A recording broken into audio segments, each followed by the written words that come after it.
हरिओम. लाओत्सेचा ताओबोध. योगदास श्री जयगणेश जोशी यांचे प्रवचन. The people's hearts. The sage has no decided opinions and feelings, but regards the people's opinions and feelings as his own. The good ones I declare good, the bad ones I also declare good. That is the goodness of virtue. The honest ones I believe, the liars also I believe. That is the faith of virtue. The sage dwells in the world peacefully, harmoniously. The people of the world are brought into the community of heart, and the sage regards them all as his own children. लोकांचे अंतःकरण. योग्याला स्वतःचे असे काही निर्णायक मत नसते आणि स्वतःच्या भावनाही नसतात, परंतु त्याला लोकांच्या मतांबद्दल आणि भावनांबद्दल त्या जणू काही स्वतःच्याच आहेत अशी आस्था असते. चांगले ते चांगले म्हणून मी मान्यता देतो आणि जे वाईट आहे त्यालाही मी चांगले म्हणूनच मान्यता देतो. हाच अतिउच्च अशा नीतिमूल्यांचा सालसपणा आहे. प्रामाणिकपणावर माझा विश्वास आहे आणि खोटारडेपणावरही माझा विश्वास आहे. हाच अतिउच्च अशा नीतिमूल्यांचा विश्वास आहे. योगी प्रशांतपणे आणि एकोप्याने सर्वांना सांभाळून घेऊन वास्तव्य करतात. योगी जगातील सर्व लोकांना ती स्वतःचीच संतान असल्याप्रमाणे आस्था ठेवून अंतःकरणाच्या बंधनाने एक दिलाने एकत्र आणतात. तुम्हीच तुमचे गुरु. लाओत्से सांगतो की योग्याला स्वतःचे असे काही निर्णायक मत नसते आणि स्वतःच्या भावनाही नसतात, परंतु त्याला लोकांच्या मतांबद्दल आणि भावनांबद्दल त्या जणू काही स्वतःच्याच आहेत अशी आस्था असते.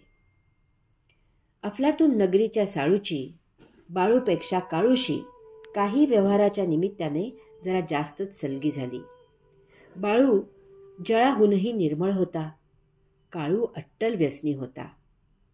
साळू आपला कोणाच्या अध्यात्मामध्यात असा होता.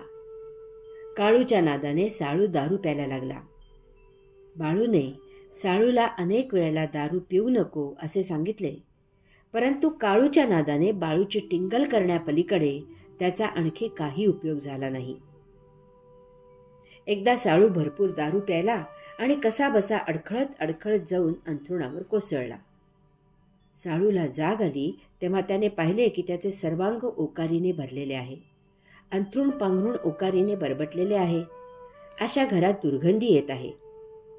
त्या क्षणापासून साळूची दारू सुटली ती कायमची. कोणाला काही सांगून फायदा नसतो.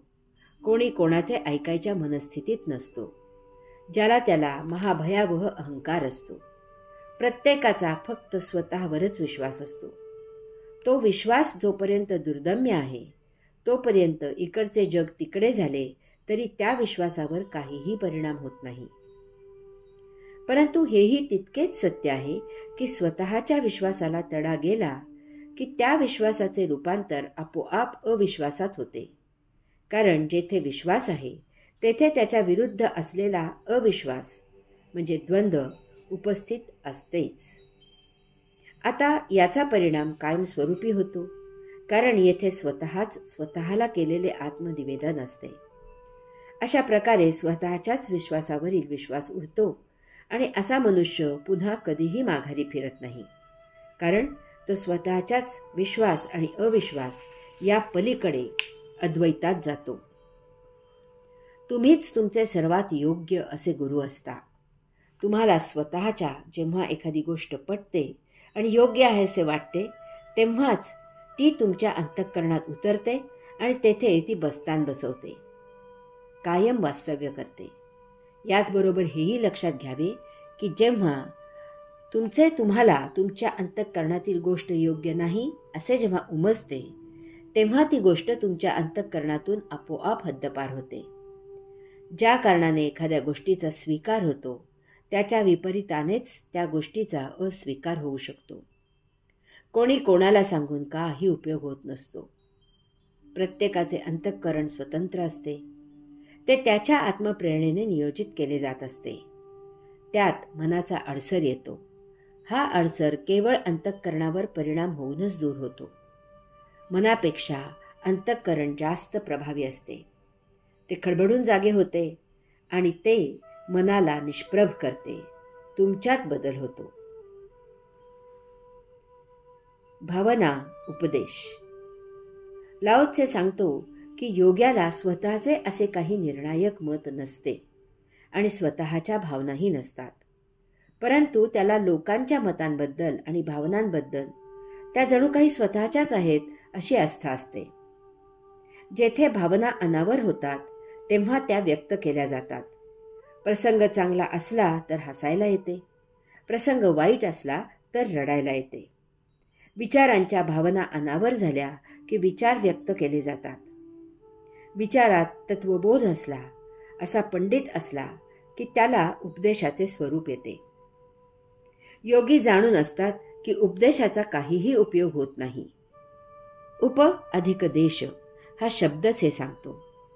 देश म्हणजे जागा, उप म्हणजे दुय्यम, दुसरी. उपदेश याचा अर्थ वैचारिकदृष्ट्या ज्या जागी जी आहे त्याला दुसऱ्या जागी घेऊन जाणे किंवा दुसऱ्या जागी जा असे सांगणे. त्याच्याकडे असलेल्या विचारांपासून त्याला दूर करणे. हे असे सांगून कोणी स्वतःचे विचार बदलत नाही. त्यासाठी त्याच्या अंतःकरणात बदल व्हावा लागतो. असा बदल तेव्हाच होतो जेव्हा त्याला स्वतःला प्रखर अशी दुसरी वैचारिक बैठक जागा साक्षात्कारित होते. तो दुसरा अधिक देश त्याला भावायला लागतो. त्यासाठी त्याच्या अंतःकरणात भावनिक बदल व्हायला लागतो. हे असे बदल कोणी सांगून होत नसतात. त्यातून झाले तरी ते एक बेमालूम नाटक असते, अभिनय असतो. नाईलाजाने पाळला जात असलेला सोपस्कार असतो. अनेक आश्रमांमधून केवळ संन्यास घेतला आहे, दीक्षा घेतली आहे म्हणून असे सोपस्कार पाळले जातात. त्यातील किती जणांच्या ते अंतःकरणात उतरवलेले असतात, पटलेले असतात, हा एक संशोधनाचाच विषय आहे. योगी कधीही कोणाला काही उपदेश करत नाही किंवा कोणाच्या भावना प्रदीप्त करत नाही. त्याला स्वतःचे असे ठाम वैचारिक मत नसते. तो कधीही कोणाला काही सोपस्कार शिकवत नाही, कारण प्रत्येक जण हा त्याच्या संचिताप्रमाणे त्यासाठी परिपूर्ण जन्माला आलेला असतो. परंतु भौतिक भोगापवर्गतेच्या आहारी जाऊन तो स्वत्व विसरलेला असतो. त्यासाठी योग्याच्या आचरणामधून जे प्रकाशित काही होते त्यामधून जर कोणाच्या भौतिक भोग प्रवृत्तीवर अंतःकरणात परिणाम झाला तर त्याचा काही उपयोग होतो, कारण अशा वेळी त्या साधकाच्या भावना उद्दीपित होतात, त्याच्यात मतपरिवर्तन होते. हे आपोआप होते. योगी काहीही करत नाही. लहानपणापासून प्रत्येकावर त्या त्या घराचे संस्कार होत असतात. बालपणी हे सर्व ठीक असते, परंतु जेव्हा वय वाढते, बुद्धी विकसित होते, त्यावेळी स्वतःचा विवेक वापरून ज्याने त्याने आपापला मार्ग चोखाळला पाहिजे.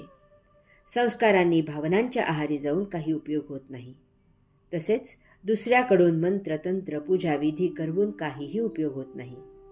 त्यासाठी स्वतः उपासना करावी लागते आणि या सर्वस्वाच्या अतीत जावे लागते. तरच सत्य दर्शन होण्याचा संभव असतो. सत्य इतके स्वस्त नाही की सोपस्कार कोणीतरी करावेत आणि तुम्ही दर्शनी व्हावे. हरि ओम.